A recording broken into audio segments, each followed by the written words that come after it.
हे क्या आप अपना ड्रीम हाउस बाय करना चाहते हैं? वेल, एक काफी अच्छा आइडिया है अगर आप रेंट पे रहते रहते या फिर घर शिफ्ट करते करते टायर्ड हो चुके हैं। अब अगर आप अपना ड्रीम हाउस इमीडिएटली बाय करने का एफर्ट कर सकते हैं तब तो ये बहुत ही अच्छी बात है, लेकिन बहुत से सैलरीड लोग ये नहीं कर सकते हैं, इसलिए उन्हें होम लोन लेना पड़ता है। दोस्तों, कई बैंक्स और कई हाउसिंग फाइनेंस कंपनीज आपको होम लोन के लिए और आपका ड्रीम हाउस परचेज करने के लिए एनकरेज करती रहती हैं, आपने देखा होगा। तो मे बी आपको ऐसा लग रहा हो, ऐसा फील हो रहा हो कि आप होम लोन ईएमआईज को आराम से एफोर्ड कर ले जाओगे और इस वजह से आप क्विकली ड्रीम हाउस परचेज करने के लिए सेटल इन भी हो जाते हैं। नाउ हो सकता है कि आप होम लोन ईएमआईज एफोर्ड कर ले जाओ, लेकिन आपको बता दें कि इन लोन्स की कॉस्ट ना मैसिव होती है। मोरओवर होम लोन पे जो आप इंटरेस्ट पे आउट करते हैं ना, वो कभी कभी तो लोन अमाउंट जो आपने बोरो किया है उससे भी ज्यादा हो जाता है by the time you fully repaid, यानी कि जब तक आप उसको फुल्ली रिपे करते हो तब तक। नाउ आपको नहीं लगता कि ये एक बहुत ही अच्छा ऑप्शन होगा कि अगर होम लोन के ऊपर जितना भी आपने इंटरेस्ट अमाउंट दिया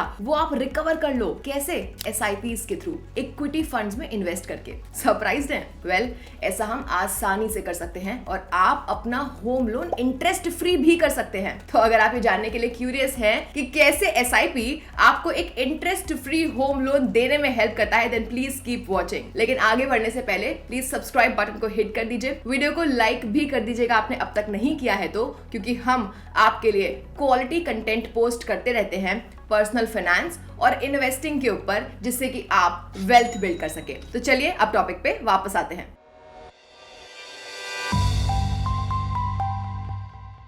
तो बात करते हैं कि एसआईपी क्या होता है। वेल, सिस्टमैटिक इन्वेस्टमेंट प्लान, जिसको हम पॉपुलरली एसआईपी के नाम से भी जानते हैं, ये एक ऐसी फैसिलिटी है जो कि म्यूचुअल फंड्स आपको ऑफर करते हैं, जिससे कि आप एक डिसिप्लिन्ड मैनर में इन्वेस्ट करते रहें। एसआईपी फैसिलिटी आपको एक फिक्स्ड अमाउंट ऑफ मनी को प्री डिफाइंड इंटरवल्स पर आपके choice of mutual fund schemes में इन्वेस्ट करने का अलाउ करती है। एसआईपीज लॉन्ग टर्म के लिए बेस्ट सूटेड होते हैं और जब आप लॉन्ग टर्म के लिए इन्वेस्ट करते हैं देन आपके एसआईपी की फ्रीक्वेंसी, चाहे वो डेली हो, वीकली हो, फोर्टनाइटली हो या फिर मंथली हो, उसका आपके रिटर्न्स के ऊपर मेजर इंपैक्ट नहीं पड़ता है। नाउ आपको एक सवाल हो सकता है कि क्या इक्विटी म्यूचुअल फंड्स में इन्वेस्ट करना वाया एसआईपी कब बेहतर होगा? क्या मंथ के स्टार्टिंग में, मंथ के एंड में या फिर कहीं मिडिल में? देखिए, बेस्ट एसआईपी डेट वो डेट होती है जब आपकी सैलरी आपके बैंक अकाउंट में क्रेडिट होती है उस डेट के इर्द गिर्द ही, अराउंड ही। कह सकते हैं कि आपके सैलरी क्रेडिट होने के 1 या 2 दिन बाद। देखिए, SIP is all about starting early, यानी कि आपको जल्दी शुरुआत करना है। आपको लॉन्ग टर्म के लिए रेगुलरली इन्वेस्ट करने वाला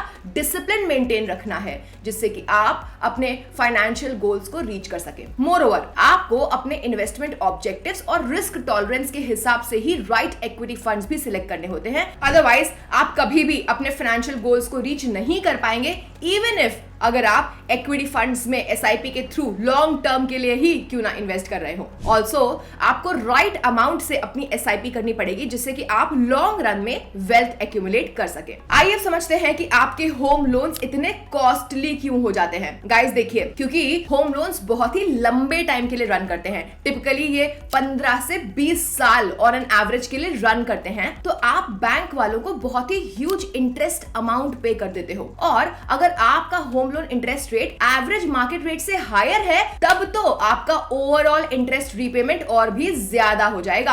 अगर आपने एक floating rate home loan avail किया हुआ है जो कि लेंडर्स या फिर बैंक के बेंचमार्क रेट से लिंक्ड होता है, ये rate in turn market interest rate के साथ सिंक में मूव करता है, यानी कि अगर बेंचमार्क रेट में कोई चेंज होता है तो आपके होम लोन का इंटरेस्ट रेट भी प्रोपोर्शनेटली चेंज हो जाएगा। रिजर्व बैंक ऑफ इंडिया अपनी bimonthly policy review meet में अपने मार्केट इंटरेस्ट रेट्स यानी कि रेपो रेट्स को चेंज करने का डिसाइड कर सकता है। वो उसे ऊपर या फिर नीचे कर सकता है और ये आपके लेंडर या फिर बैंक द्वारा आपको charged home loan interest rate को भी इफेक्ट करेगा। तो अगर मार्केट इंटरेस्ट नीचे चला जाता है आपको बेनिफिट मिलेगा, क्योंकि अब आप लेसर अमाउंट ऑफ इंटरेस्ट पे आउट करेंगे अपने होम लोन को रीपे करते वक्त। दूसरी ओर अगर मार्केट इंटरेस्ट रेट ऊपर जाता है देन आप होम लोन पर ज्यादा इंटरेस्ट पे आउट करेंगे। टिपिकली लेंडर आपको अपनी ईएमआई मेंटेन करने का अलाउ करता है और वो ऐसे केस में आपके टेन्योर को यानी कि टाइम फ्रेम को डिक्रीज या फिर इंक्रीज कर देता है। तो आइए अब एक एग्जांपल के थ्रू समझते हैं कि क्यों आपका होम लोन काफी कॉस्टली हो जाता है। तो सपोज करते हैं कि आप 70 लाख रुपए का एक होम लोन ले रहे हैं, उसका इंटरेस्ट रेट 9% का है 20 साल के लिए, जैसे कि आप स्क्रीन पे देख सकते हैं इसका टेन्योर है। तो आपका जो टोटल इंटरेस्ट पेबल आएगा वो 81.15 लाख रुपीस होगा और आपका इंटरेस्ट और प्रिंसिपल का जो टोटल पेमेंट है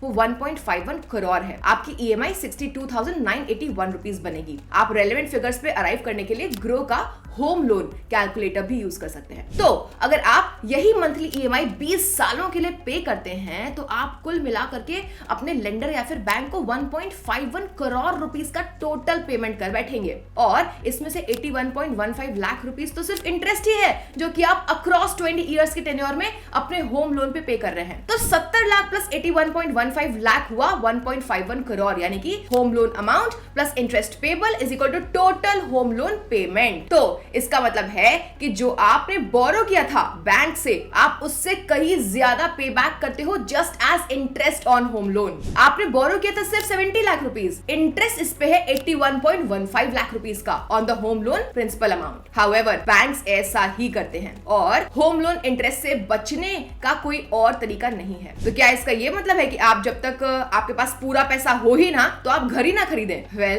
एक्चुअली जो होम लोन इंटरेस्ट अमाउंट आप पे करने वाले हो उसको रिकवर करने का एक बहुत ही अच्छा तरीका है। कैसे? इक्विटी फंड्स में इन्वेस्ट करना थ्रू एसआईपी। तो बात करते हैं कि कैसे एसआईपी आपको इंटरेस्ट फ्री होम लोन लेने में हेल्प करता है। तो सबसे पहले तो आपको एसआईपी स्टार्ट करने के लिए एक right equity mutual fund choose करना है। अब आप अपनी होम लोन अमाउंट का जस्ट 0.1% का एसआईपी स्टार्ट करिए इन इक्विटी फंड जिसका होम लोन के बराबर का सेम टेन्योर होगा। तो अगर आप ऊपर वाले एग्जांपल की बात करें जहां पे आपको स्टार्ट करना है एसआईपी ऑफ 7,000 जो कि होगा 70 लाख का 0.1%, ये आपको इक्विटी फंड्स में इन्वेस्ट करना है। एज्यूम करते हैं कि एक्सपेक्टेड रिटर्न 15% है आपके इक्विटी फंड से, 20 साल के लिए आपको करना पड़ेगा। अब आप इस टेबल को देखिए, एसआईपी अमाउंट कितना है? 70 लाख रुपए का 0.1%, 7,000। इन्वेस्टेड अमाउंट आपका इक्विटी फंड्स में 20 साल में हो जाएगा 16.8 लाख रुपीस और जो आप टोटल कॉर्पस एक्युमुलेट करेंगे वो हो जाएगा 1.06 करोड़। आप इन फिगर्स पे अराइव करने के लिए ग्रो का एसआईपी कैलकुलेटर यूज कर सकते हैं। तो आप इस टेबल पे देख सकते हैं home loan amount 70 lakh rupees का है, इंटरेस्ट पेबल जो होगा होम लोन पे वो 81.15 लाख रुपीस का होगा, टेन्योर 20 इयर्स, एसआईपी अमाउंट है 70 लाख का 0.1% यानी कि 7,000 रुपए। आपका टोटल इन्वेस्टेड अमाउंट 20 इयर्स में होगा 16.8 लाख रुपीस। आपका टोटल कॉर्पस एक्युमुलेटेड होगा 1.06 करोड़ रुपीस का और टोटल कॉर्पस में से इन्वेस्टेड अमाउंट को डिडक्ट करने के बाद वो होगा 89.2 लाख रुपीस। तो आपने होम लोन अवेल किया था 70 लाख रुपए का और अक्रॉस टेन्योर ऑफ 20 इयर्स जो इंटरेस्ट पेबल होगा वो हमने देखा था 81.15 लाख रुपीस का था। अगर आप साथ ही साथ एक एसआईपी ऑफ 7,000 रुपीस स्टार्ट कर देते हैं जो कि 0.1% है होम लोन अमाउंट का 70 लाख का 20 साल के लिए, तो आपको ये करना है, यहाँ पे एज्यूम करते हैं कि 15% का इक्विटी फंड से एक्सपेक्टेड रिटर्न मिल रहा है, तो आपको एक टोटल कॉर्पस मिलेगा 1.06 करोड़ रुपीस का। ये कॉर्पस मोर देन इनफ होगा आपके होम लोन इंटरेस्ट पेबल को कवर करने के लिए। वो होम लोन इंटरेस्ट जो कि 81.15 लाख का था जो कि एक्युमुलेट हुआ था 20 ईयर के टेन्योर में। अब 1.06 करोड़ रुपीस के कॉर्पस में इवन अगर आप अपना total invested amount 16.8 lakh deduct करते हैं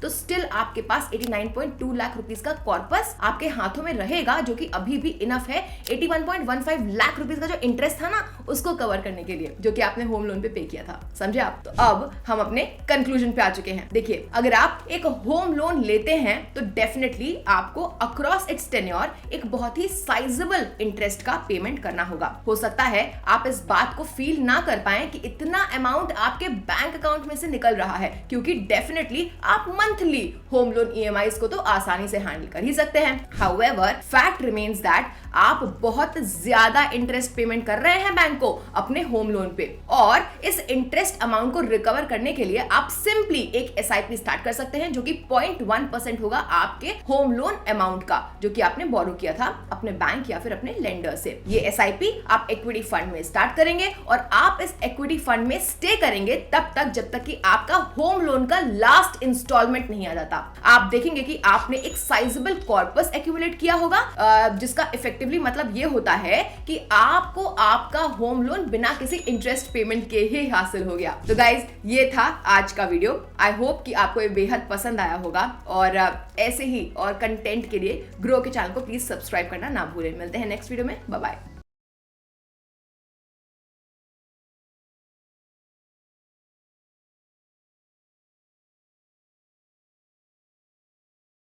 Mutual fund investments are subject to market risks.